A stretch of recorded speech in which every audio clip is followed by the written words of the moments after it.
Forbidden foods from the Bible. That phrase alone sounds like mystery, danger, maybe even outdated rules. But these weren't random restrictions.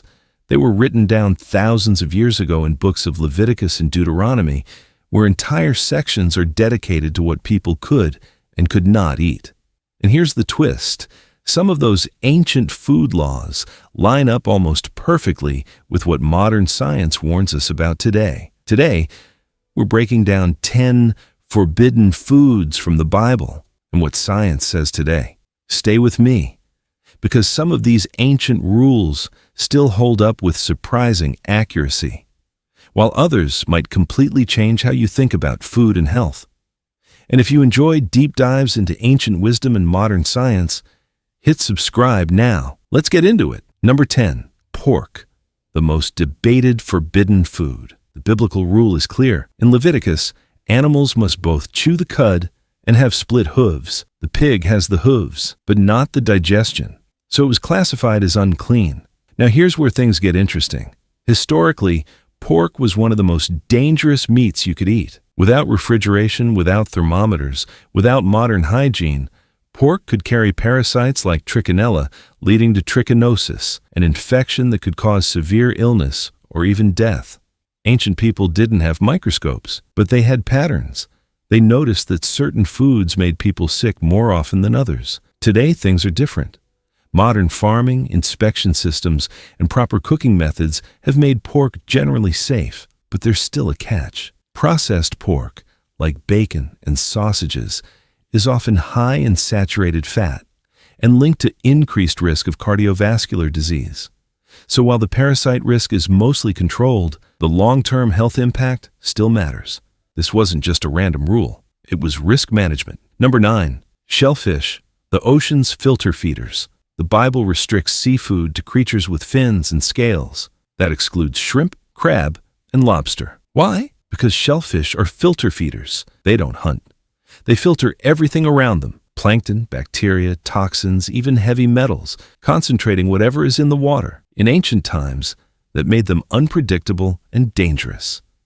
Food poisoning from contaminated shellfish could spread quickly and severely. Even today, shellfish are one of the most common causes of foodborne illness, especially due to bacteria like Vibrio. They're also one of the top food allergens worldwide. Modern sourcing and refrigeration make them much safer now. But the risk hasn't disappeared, it's just controlled. The principle still stands.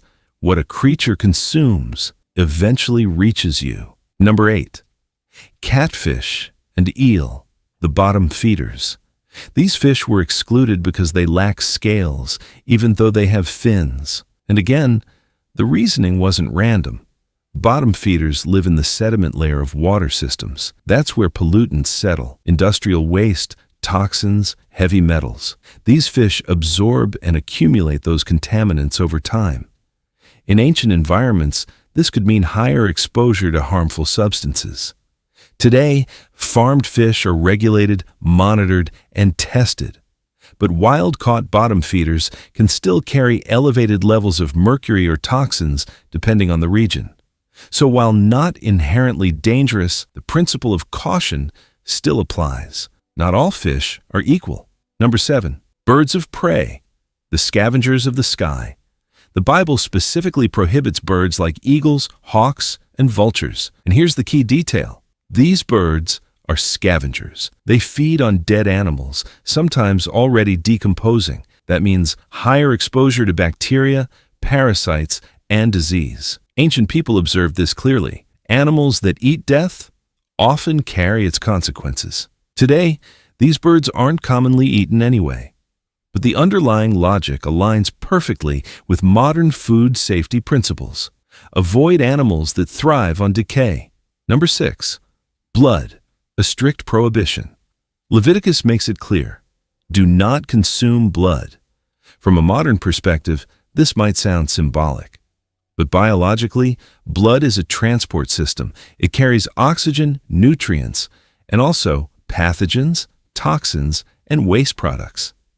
In ancient settings, consuming blood increased the risk of disease transmission. Today, certain cultures still consume blood-based foods like blood sausage. When properly prepared under strict hygienic conditions, they can be safe. But the margin for error is small. Once again, the rule wasn't arbitrary. It was protective. Number 5. Carrion, animals found dead. This is one of the clearest and most universally supported rules. Do not eat animals that died naturally. Why? Because you don't know why they died.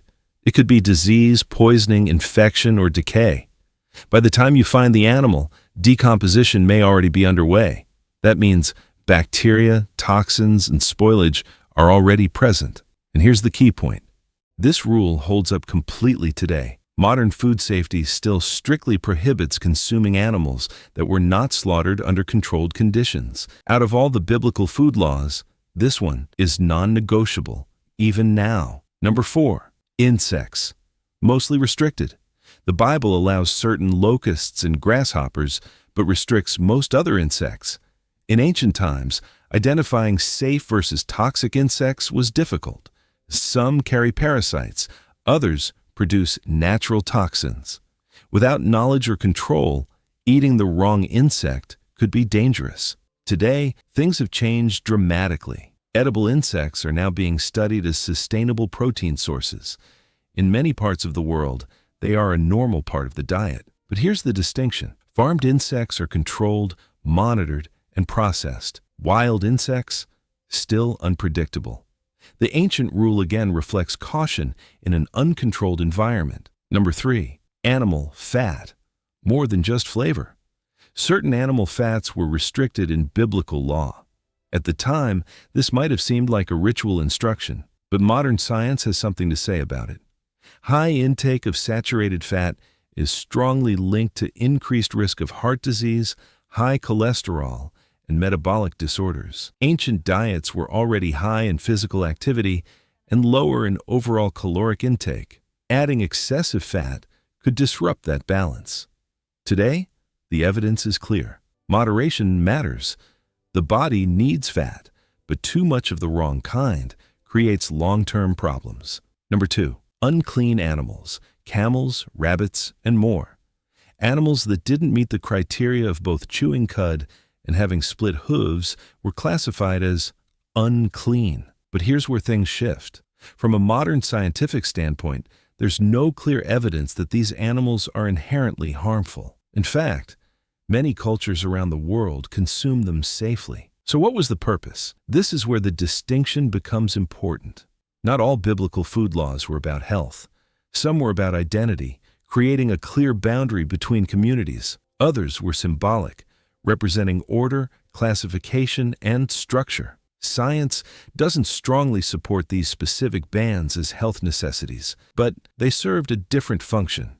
Number 1. Food preparation rules. The hidden foundation. This is the most overlooked but most important principle. The Bible includes detailed instructions on food preparation, separation, and handling. And this is where ancient wisdom aligns almost perfectly with modern science. Separating foods, avoiding cross-contamination, cooking properly, maintaining cleanliness. These are the exact principles modern food safety is built on. Before thermometers, before refrigeration, before microbiology. These rules reduced contamination, prevented illness, and protected entire communities. Not flashy, but incredibly effective. So, was this all about health? Partly, but not entirely. These laws served 3 purposes: spiritual identity, setting communities apart; practical hygiene, especially in a world without modern technology; and symbolism, creating order in how people understood the world around them. But here's what stands out. Modern science keeps arriving at the same conclusions. Avoid spoiled or dead animals. Be cautious with contaminated seafood. Limit saturated fat. Practice strict food hygiene. Those principles are still valid. What doesn't hold up as strongly are blanket bans on specific animals like pork or shellfish when handled safely. And that raises a bigger question. How much of what we call modern knowledge is actually rediscovery? Ancient people didn't have laboratories, but they had observation. They paid attention. They adjusted. They built systems around what worked. And thousands of years later, Science is still catching up. If this opened your perspective, let me know in the comments. Which of these surprised you the most? And if you want more deep dives like this, subscribe now. The next one goes even deeper.